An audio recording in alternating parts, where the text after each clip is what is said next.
আমাদের বরিশালের খুবই জনপ্রিয় এই কলই শাক।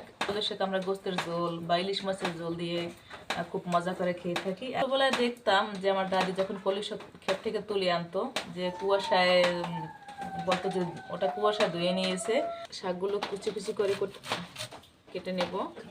আর এভাবে এই করে যত এই শাকটা যত আপনারা মিহি মিহি করে কুচি করবেন আর তত কিন্তু মানে খেতে ভালো লাগবে। আমার ওটা প্রায় শেষ, দেখুন কি সুন্দর কুচি কুচি হয়েছে।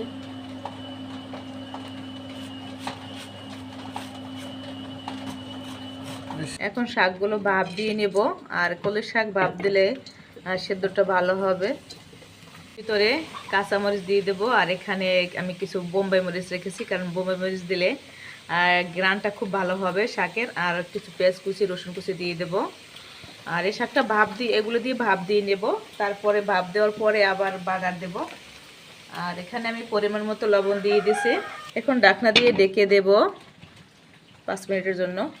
5 মিনিট পর ঢাকনা সরিয়ে এখন আমি সব মশলার সাথে সবগুলো মিশিয়ে দেব।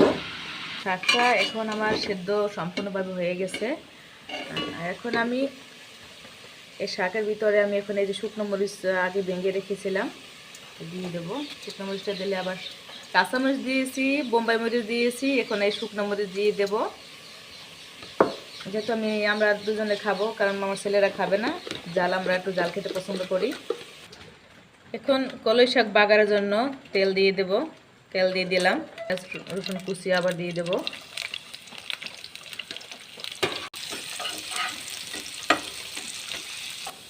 দিয়ে দিলাম,